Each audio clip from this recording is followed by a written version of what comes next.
Yun, good morning po mga kahardot. Welcome po sa aking channel muli. Dito nagbabalik si kahardot sa aming tanking ginagawa at nagkakabit po kami ng shuttering. Ito po ang update ko sa inyo araw na ito. At nung nakaraan, pinakita ko sa inyo ang aking paglalagay sa shuttering panloob. At ngayon ay natapos na namin yon. Kaya kami naman ngayon ay maglalagay ng pangloob, pang double wall na ito para naman sa loob partition. Ayan guys, at tingnan nyo. Yan, at sinasabitan nating karpentero ang ating shuttering at dun ilalagay yan sa loob. At pakita ko sa inyo guys ang shuttering namin sa loob ng tangke. Ito guys.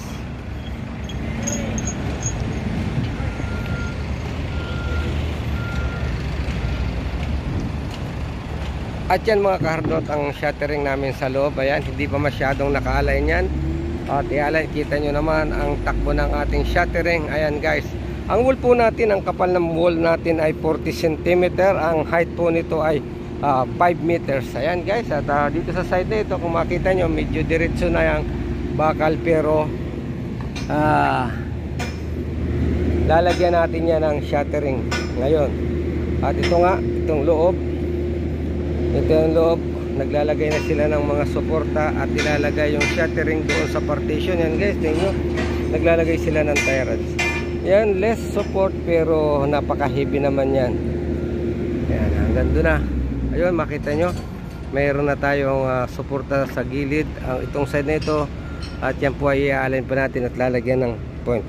At yung partition na ito guys, pakita ko sa inyo. Yeah. Yan. Hi Barry, how are you Barry? Ayan. Dito tayo maglalagay ng shuttering ngayon. Double. Oh! Oh babo!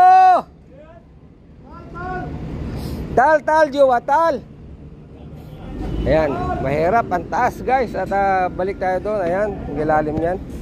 Oop, nauga-uga pa itong ating pinipistuhan. Baka matumba. Kaya alis po tayo dito. Ayan.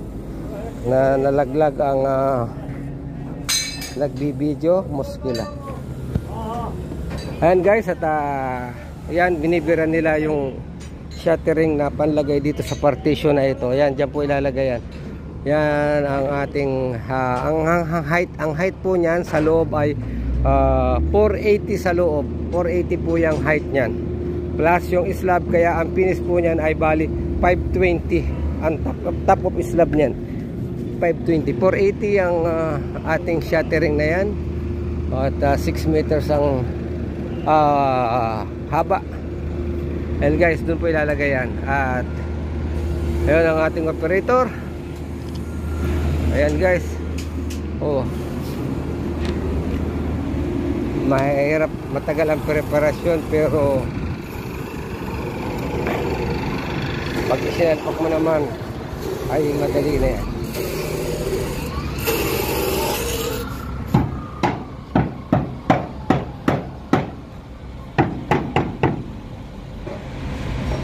Kailangan po natin lagyan ng guideline, dalawang gilid para maalawang pagkabit.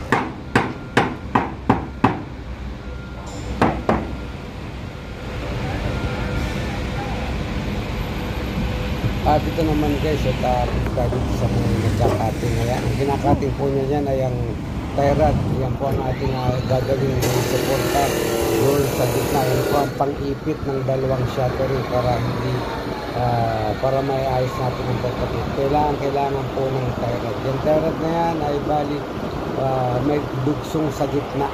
Magkakaroon po yan ng coupling sa gitna para i-join sila doon. Dyan mga karot, binila na yung shuttering na panloob. Pang double wall na po yan. Ayan.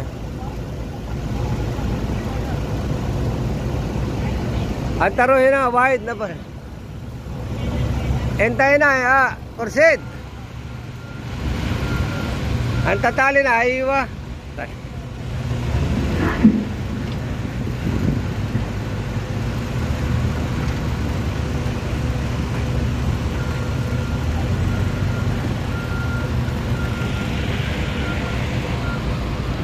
At ito nga mga kahardot, ganyan po ang ating mga ginagawa ng mga construction. Yan, dyan po ilalagay yan sa partition na yan.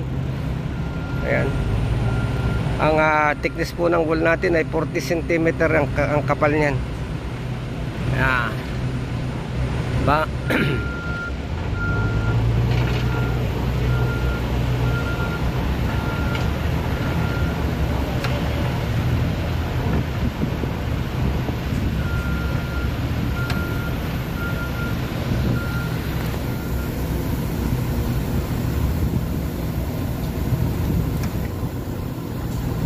Ayan, dahan-dahan binababa. Bababa, dahan-dahan. Naka-side belt po tayo. Hindi tayo kukapara. Kita yung lapad.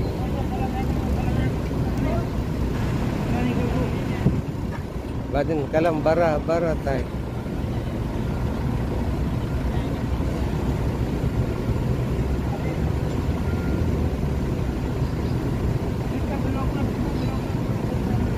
Saktong-sakto po yan. Kaya ang pag-assemble po niyan, kailangan talagang sukat na sukat. At para hindi tayo mahirapan mag-adjust, hindi ka basta-basta makakapag-adjust yan. Kaya yung mga nilalagay natin dyan na materialis, mga kinakabit natin ay sakto-sakto lang.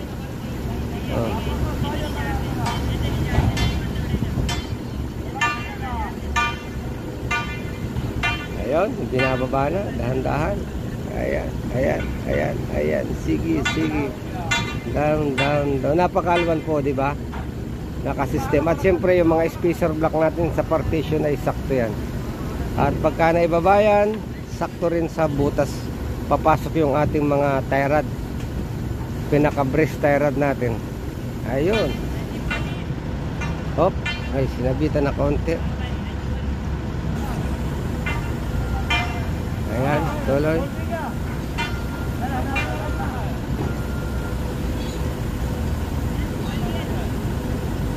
Ayan.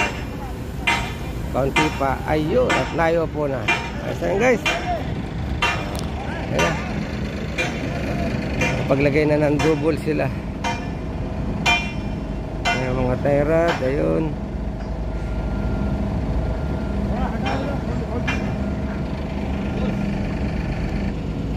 Ito po yung shuttering nito para panglabas. Panglabas na yan. Ina-assemble na din yan. So, diba?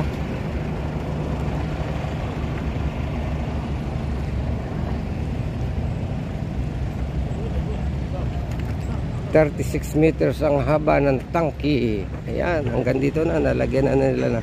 Kumplito na ang forma sa loob. Excuse me.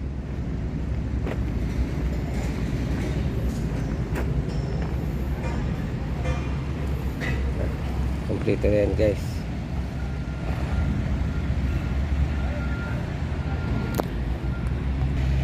At nandito tayo sa kabilang kanto mga kahardot. Ayan, sa loob may mga bracing na rin sila. At yun, doon inilagay na yung pandouble na shuttering doon, yung binuhat ng ating crane.